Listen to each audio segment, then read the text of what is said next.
À 6 mois de la date butoir du dépôt des dossiers de demande d'autorisation de SAD intégré, les gestionnaires de SIAD privilégient pour la plupart la convention temporaire. Stratégie de rapprochement, besoin de temps de déploiement, toujours est-il que des délais précis doivent être connus pour anticiper les prochaines actions à mener. Faisons le point. Rappelons d'abord que les SIAD régulièrement autorisés ont jusqu'au 31 décembre 2025 pour déposer en bonne et due forme un dossier de demande d'autorisation de SAD intégré auprès des DG d'ARS et des présidents de CD. Ces tutelles disposent de 6 mois à compter du dépôt pour se prononcer, donc au maximum jusqu'au 30 juin 2026. L'autorisation de SIAD perdure pendant ce temps. Deux hypothèses se distinguent alors. Première hypothèse, l'octroi express ou tacite de l'autorisation de SAD intégré.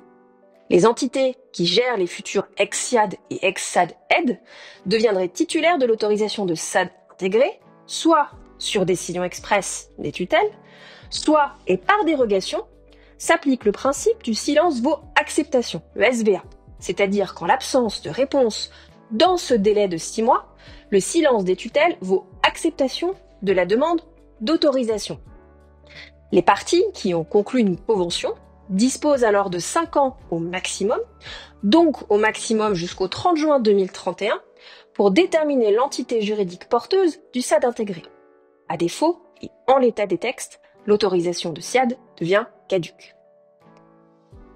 Seconde hypothèse, rejet de la demande d'autorisation de SAD intégré. Si la demande d'autorisation de SAD intégré est refusée, les SIAD demeurent des SIAD pour une durée maximale de 2 ans à compter de la notification de la décision de rejet, donc au maximum jusqu'au 30 juin 2028, voire moins si la date d'expiration de leur autorisation de SIAD intervient pendant cette durée. Mais durant cette même durée, une autorisation de SAD intégrée pourra à nouveau être sollicitée par les gestionnaires de SIAD ayant conventionné temporairement afin d'exploiter la dite autorisation en coopération.